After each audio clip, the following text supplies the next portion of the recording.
Hi everybody, today we're going to do N12, which is learning how to do electron configurations with just the periodic table. So we're going to show you a trick with the pattern so that you don't have to have a full orbital diagram in front of you each time.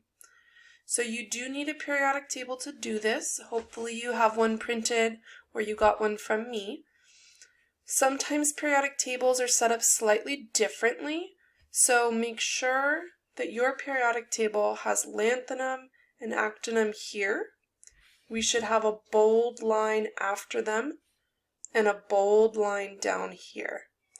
I like to add in these arrows because they're going to help show us a way that we need to follow. Same with up here. I like to draw these arrows going across. I like to put a star up in the corner because this is our starting location. We always start our configurations up at the top corner. We're going to do some color coding on here, some labeling. First, let's look at the kinds of things that we need to see in our patterns. So if I have a configuration 2p5, for example, we kind of have three parts to it.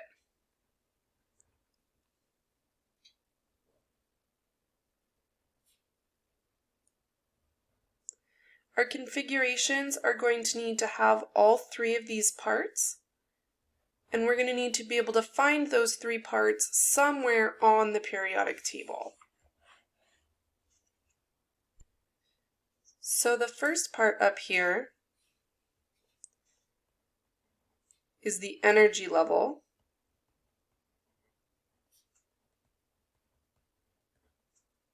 The big number in front. The second thing we're looking for is the orbital type, or orbital shape, however you like to call it. And the third is going to be the number of electrons in the orbital set.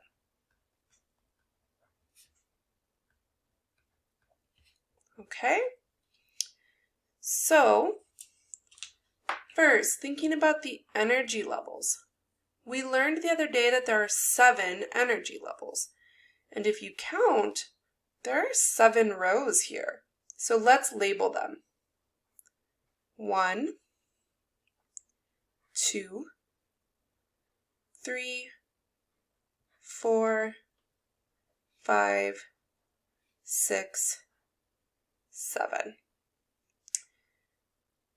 One thing we are going to do to make some of this pattern a little bit easier is I'm going to redraw helium over here.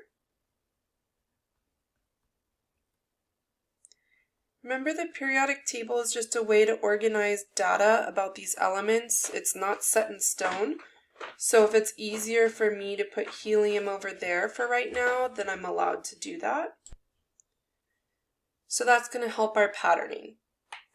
Now if we look on this side, if you went straight across, this would be row 2, row 3, row 4, 5, 6, and 7. This inside part's going to get a little bit strange, so for now, just believe me. This is going to be row 3. This is going to be row 4, 5, and 6. Down here it's a little strange as well. This is going to be rows 4 and 5. Okay?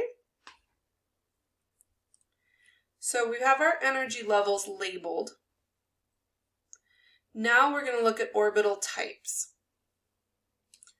So I'm going to pick one color. I'm going to pick red, and I'm going to outline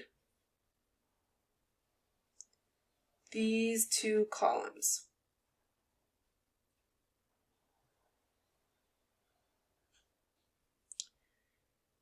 I'm going to label up here. Leave some space, okay? Label it a little bit higher than you think. I'm going to label this S block. Next, I'm going to pick my next color. Mine's going to be orange. And I'm going to label these over here.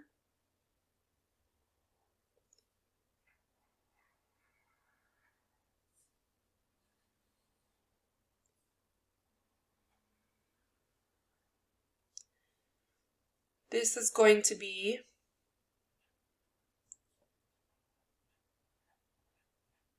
P block. I'm going to pick a new color. I'm going to use green. I'm going to outline this section.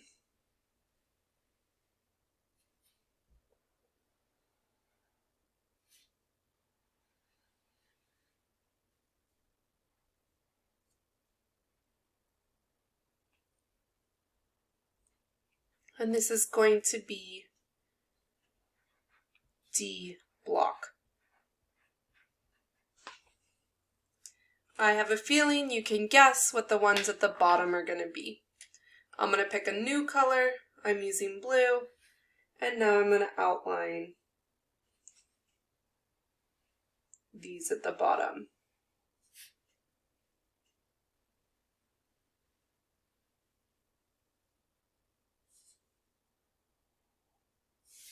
And this is F block.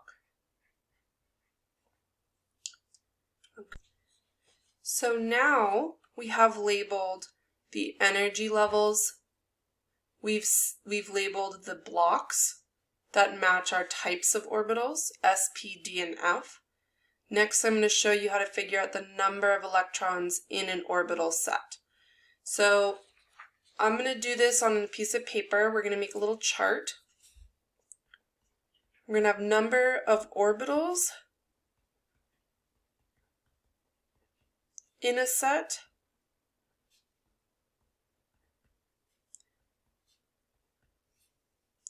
We can have S, P, D, and F.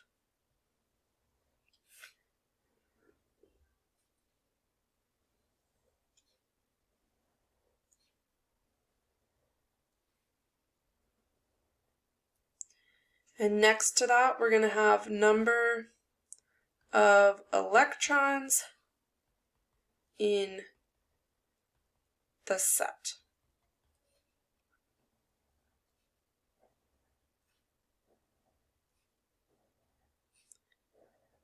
Now remember, one orbital can hold 2 electrons max, and then it's full. Okay? Inside an energy level, you can have up to 1 s orbital at a time. You can have up to 3 p orbitals, up to 5 d orbitals, and up to 7 f orbitals. If an orbital can hold 2 electrons, and there's 1 here, that means there can be a maximum of 2 s electrons per energy level. If there's 3 different p orbitals, and they each can hold 2, that's a maximum of 6 electrons in a set of p orbitals in an energy level. If you can have up to 5 d orbitals and they can each hold 2, that's up to 10. If you can have up to 7 f orbitals in an energy level and they each hold 2, that's a total of 14. Let's do a little bit of color coding here. I'm going to color code this one red to match my S block, orange for P block, green was my D block, and blue was my F block. Okay, so now if we look how many columns the S block has. 2. And we can fit a max of 2 electrons inside the s orbital. Look at your p block. 1, 2, 3, 4, 5, 6. I have 6 boxes on my periodic table, and I'm allowed to have 6 electrons in the p set. So the boxes are functioning like placeholders for me. Look at the d block. 1, 2, 3, 4, 5, 6, 7, 8, 9, 10. 10. Look at f block. 1, 2, 3, 4, 5, 6, 7, 8, 9, 10, 11, 12, 13, 14. We can have 14. So we will be able to use our rows as placeholders for our energy levels. We'll be able to use the chunks that you see on the periodic table, the blocks, as placeholders for our orbital type.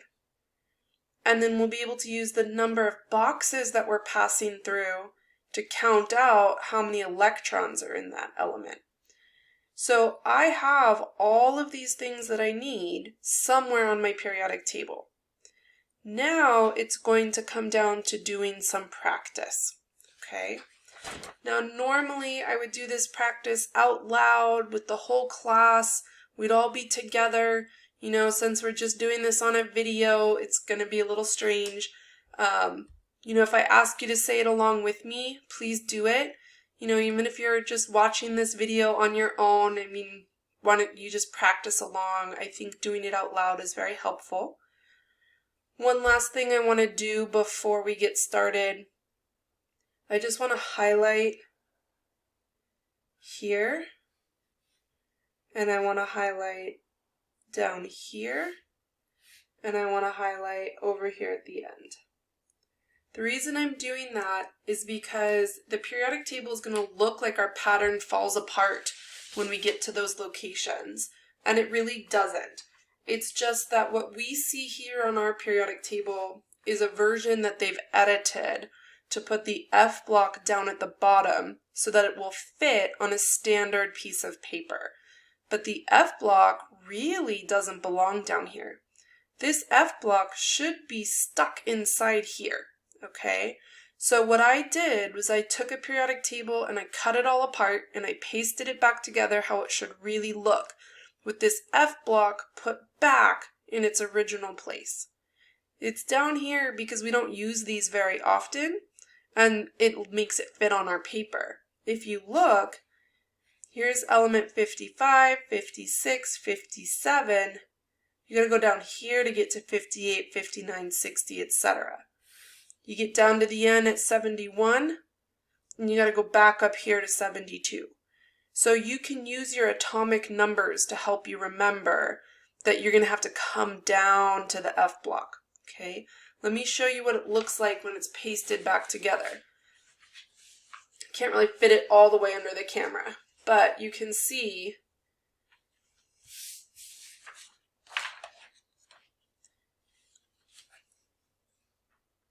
right?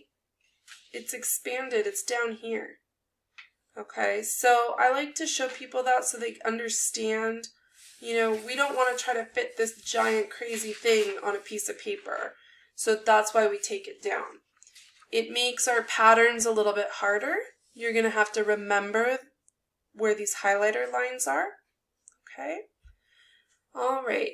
So what I like to do is I like to just start reading configurations one at a time and then kind of pointing at what I'm doing as I go.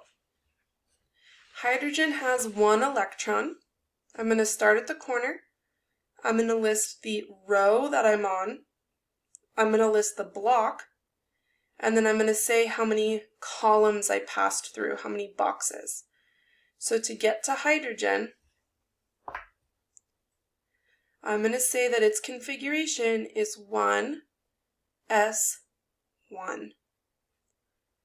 Helium has 2 electrons. 1s, and to get to helium, I have to go through 2 boxes. So it's 1s2. Lithium. I still start at my star. Don't forget, you always start up here. to get to lithium, I'm going to have to go through these boxes first. 1s, 2, 2s, 1, because I only had to go through this one box. Let's do beryllium.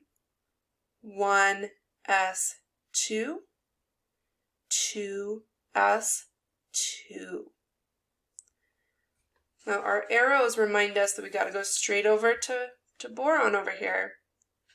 Start up at the top. 1s, 2, 2s, 2, 2p1. I only had to go through one box in this p block. Okay? Carbon. 1s, 2, 2s, 2, 2p2. I went through two boxes in the p block. Nitrogen. 1s, 2, 2s, 2, 2p3. Oxygen. 1s, 2, 2s, 2, 2p4. Let's jump down to chlorine. 1s, 2, 2s, 2, 2p6, 3s, 2, 3p5. Okay. Let's do a trickier one. Let's do vanadium. Number 23. Start at the top. 1s, 2, 2s, 2, 2p6, 3s, 2, 3p6, 4s, 2, 3d3. When you get to here, your energy level drops down 1. Remember on our orbital diagram that it takes a little bit of extra energy to put stuff into the d orbitals. So this whole section really should be up a row, right? So that the levels match. But because the atom is waiting and trying to avoid using the d block, right, using those d orbitals, it gets pushed down 1. So we go and fill the 4s first, and then we have to come back and do the 3d, okay? When we get to the end of the d block, we go back and do the 4p electrons, okay? So let's do zinc. Okay, start at the top as always, right? 1s, 2, 2s, 2, 2p6, 3s, 2, 3p6, 4s, 2, 3d10. I had to go through all 10 boxes to get to it. Okay, let's do bromine next. Okay, 1s, 2, 2s, 2, 2p6, 3s, 2, 3p6, 4s, 2, 3d10, 4p5. So if you heard me, I went 4s down to 3d, and then I came back up to 4p. Okay? Let's go down and do this one. I'm hoping that soon this is going to become so repetitive and so boring. Okay, that's the goal. All right, start at the top as always. 1s, 2, 2s, 2, 2p6, 3s, 2, 3p6, 4s, 2, 3d10, 4p6, 5s2, 4d10, 5p6, 6s2, 5d1. Okay? One thing that's strange is that we put one electron here in row 5 and 6d before we come down to the F block. Okay? So, let's do praseodymium, 59. Okay? For the sake of time, let's just start at 5s and pretend like we did the whole top part. Okay? So let's just pretend. 5s2, 4d10, 5p6, 6s2, 5d1, 4f2. I put one electron in an d orbital before I came down and did some f orbitals. When you start getting weird shapes and weird situations, right, we don't always follow perfect patterns. Okay? Let's do all the way over here, 71. Okay, let's do the same thing. Let's pretend like we did the top and we're going to just keep going from here. 5s2, 4d10, 5p6, 6s2, 5d1, 4f14. Now, if we keep going, we got to go back up here, don't we? The thing that's weird is that we are not going to say 5d1, 4f14, and then another 5d again, okay? What we're going to do is we're going to kind of consolidate everything. Let me find a post-it.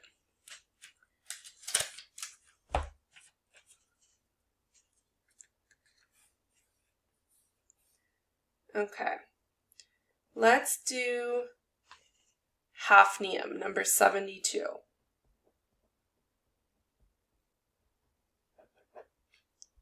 Okay, let's pretend we did the whole first half.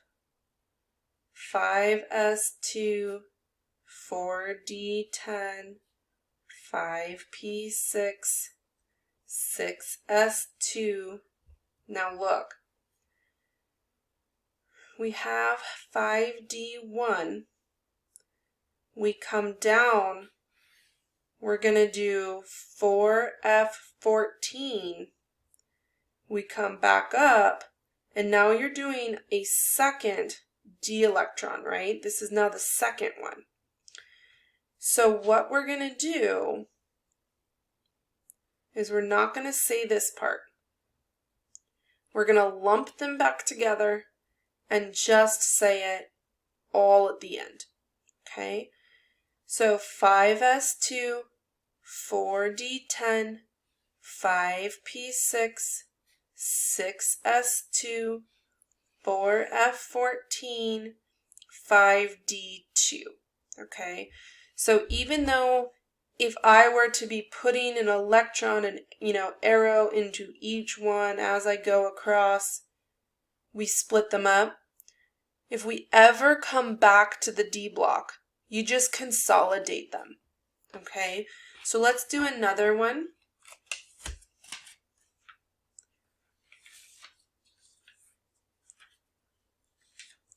Let's do 74.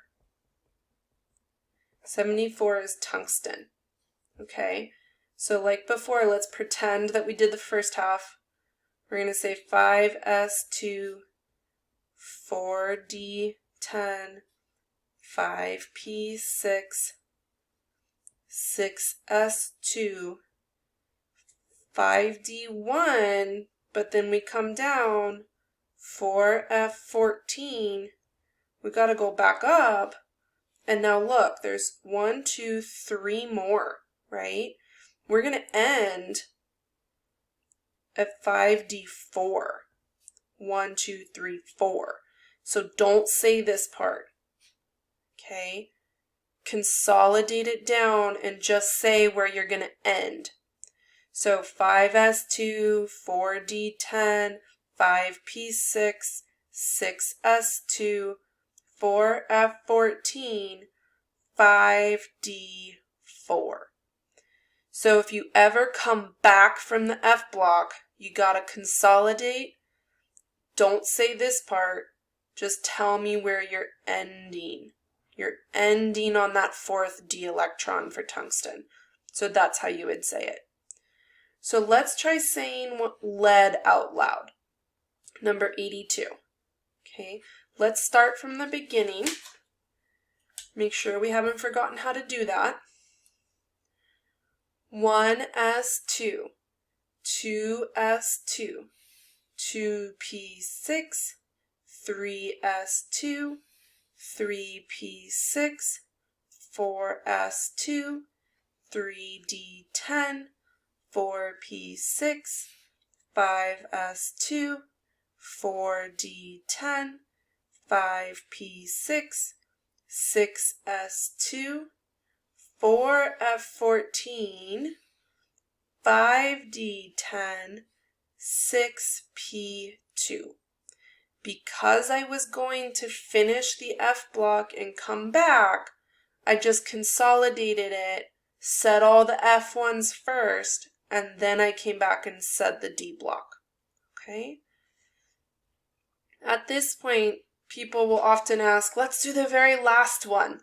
Okay, sounds good. Let's do the very last one. Element 118. Okay?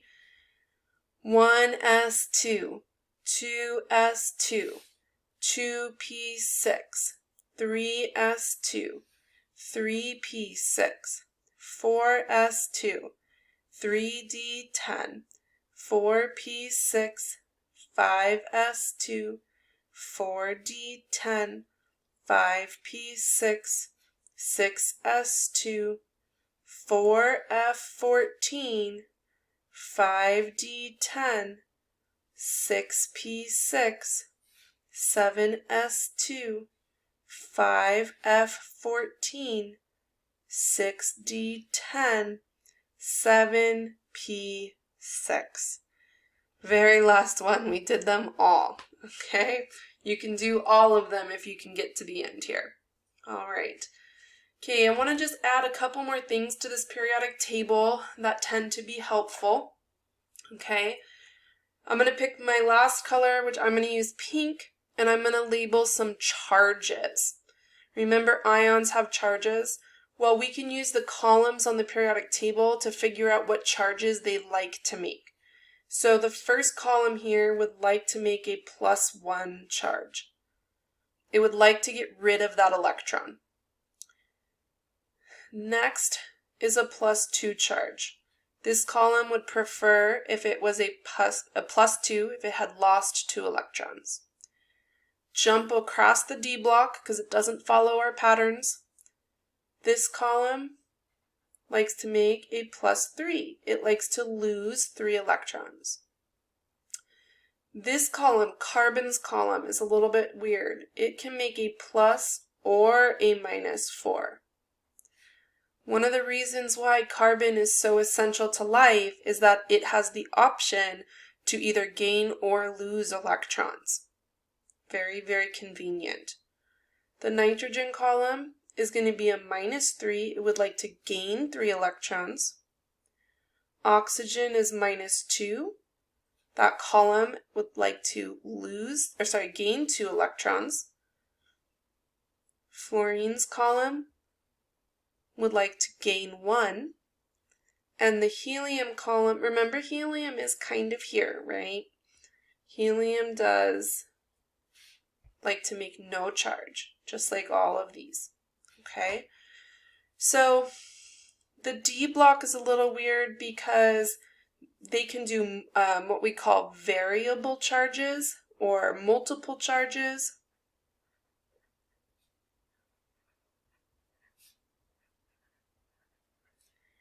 The D electrons behave so strangely that they don't follow a lot of patterns. You'd have to be given more information to know. You could have like copper 1 or copper 2 or copper 3 or copper 4. So they can make lots of different charges. Same with the F block. Okay. Now, everything in this far right column is called a noble gas.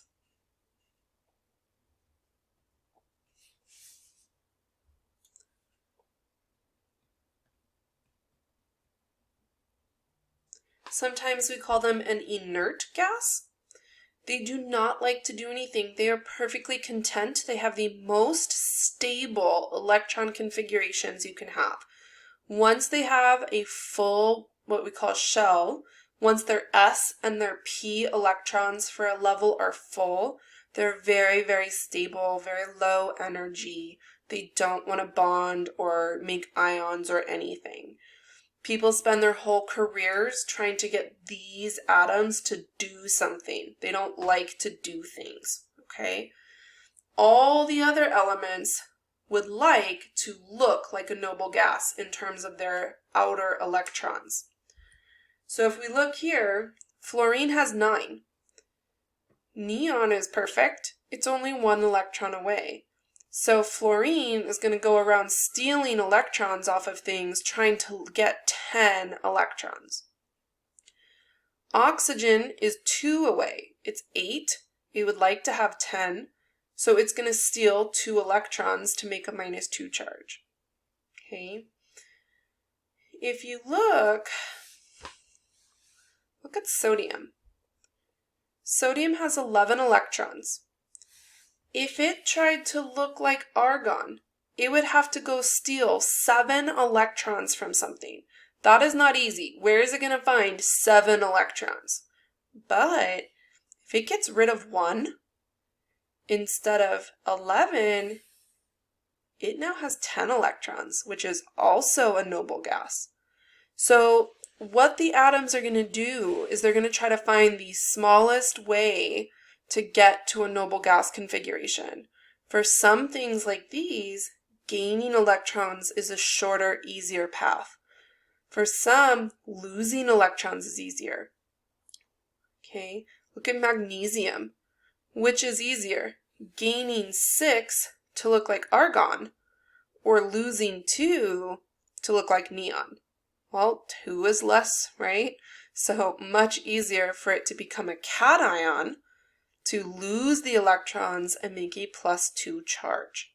Okay, so something that we will use a lot this year. Let's add a little bit to this chart we have made earlier in the period. Just a little reminder about our ions. Okay, atoms want to look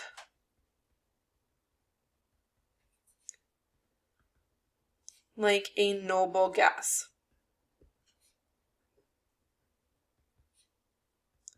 Another way to say it is that they want a full shell. What a full shell means is that their S and P orbitals for an energy level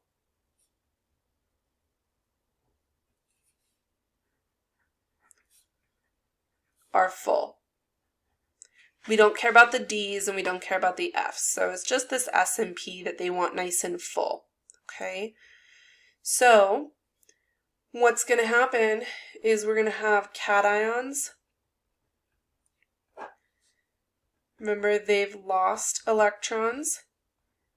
They now have more protons than electrons, which results in a positive charge. Anions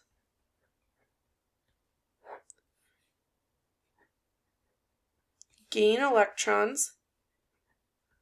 They now have more than the protons. That results in a minus charge. Okay? Now if we look at carbon, let's think about why this column can kind of go either direction. So silicon, for example, well, it can gain 4 to look like argon, or it could lose 4 to look like neon. It has two options that are equally as easy. For this purpose of charges, we have to remember that helium counts as a noble gas, okay? So I'm actually going to write that over here. Helium counts as noble gas. People tend to forget that. So for carbon, it could gain 4 to look like neon, or it could lose 4 to look like helium. Helium does not have any p electrons, right? Because the first energy level is too small for a p orbital, which is why for the purposes of our pattern, we put helium over here. But helium has a full s orbital, and there are no p orbitals for it. It's too small, right? So it's very stable, so it functions like a noble gas. There are some people who are trying to brainstorm new versions of periodic tables where you don't have these weird pattern breaks, where you don't have this problem with helium needing to be in two places, where you don't have to put one electron here and then come down and then come back up, right? They're trying to find new ways of arranging them. There are lots of different versions. Some of them are really crazy looking. Some of them are three-dimensional. Some of them are circles. I mean, all sorts of crazy things. This version of the periodic table has the most number of patterns for the most types of chemistry for the most circumstances of things that normal people would be using it for, okay? So the reason we all think of this as the periodic table is because it's just the most handy, the most common one, the most versatile. It's not the only periodic table, okay? So this will take practice, okay? Please, please, please ask me for help. Please practice saying them out loud.